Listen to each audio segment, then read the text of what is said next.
Bismillahirrahmanirrahim. Assalamualaikum warahmatullahi wabarakatuh. Apa kabar anak-anak kelas 9? Mudah-mudahan kabar kalian baik-baik saja, sehat selalu dan masih dalam lindungan Allah Subhanahu wa taala.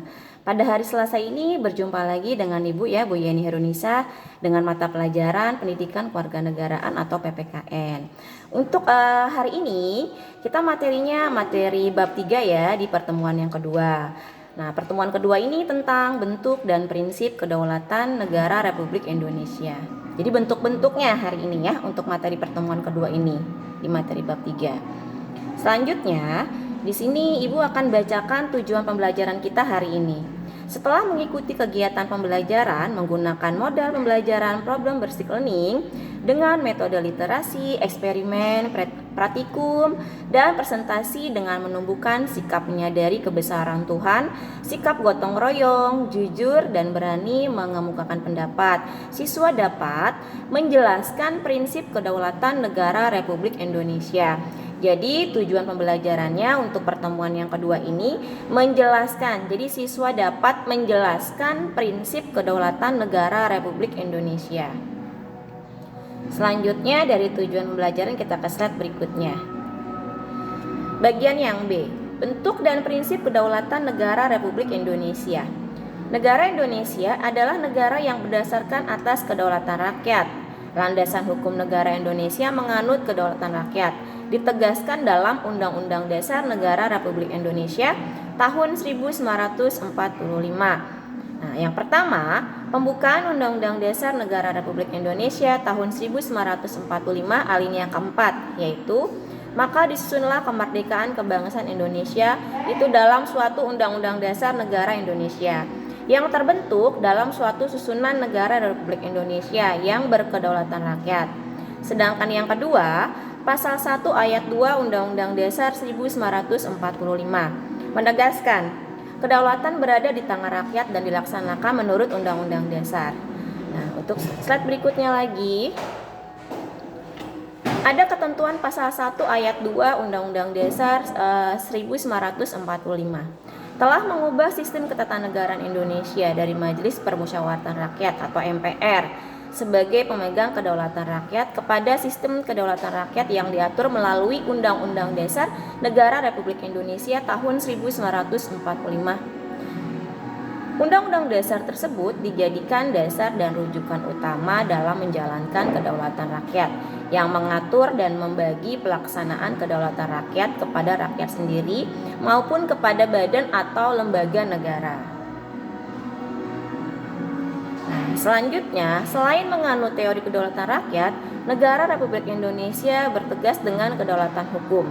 Dalam Undang-Undang Dasar Negara Republik Indonesia tahun 1945 Pasal 1 ayat 3 yang berbunyi negara Indonesia adalah negara hukum, dan Pasal 27 ayat 1 segala warga negara bersamaan kedudukannya di dalam hukum dan pemerintahan dan wajib menjunjung hukum dan pemerintahan itu dengan tidak ada pengecualian.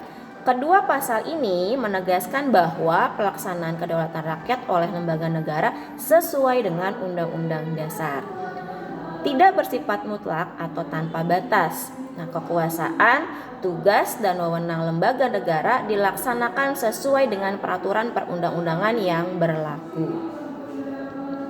Selanjutnya, berdasarkan paparan di atas, maka prinsip kedaulatan negara Republik Indonesia adalah sebagai berikut.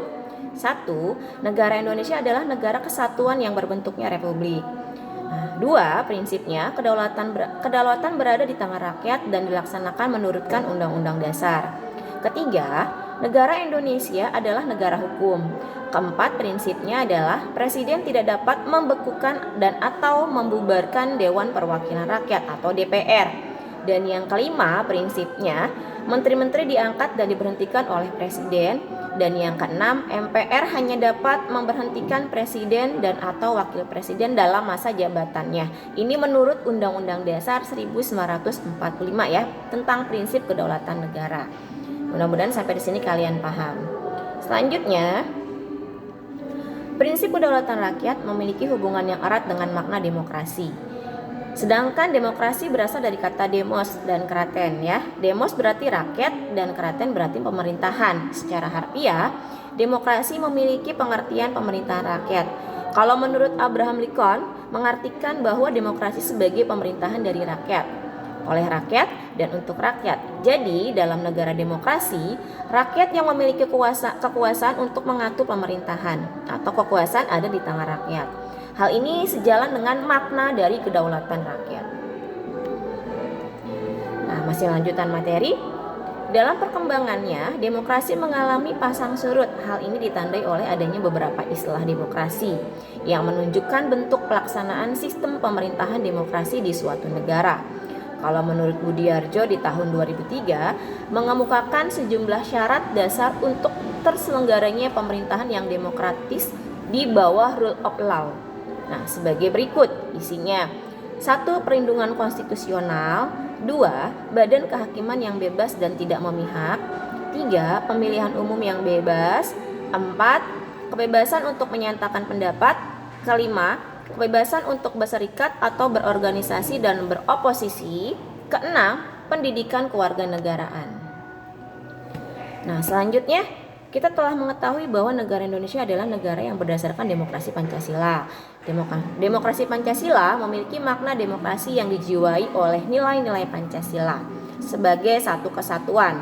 Demokrasi yang dijiwai oleh nilai ketuhanan yang Maha Esa, kemanusiaan yang adil dan beradab, persatuan Indonesia, kerakyatan yang dipimpin oleh hikmat kebijaksanaan dalam permusyawaratan perwakilan, dan keadilan sosial bagi seluruh rakyat Indonesia.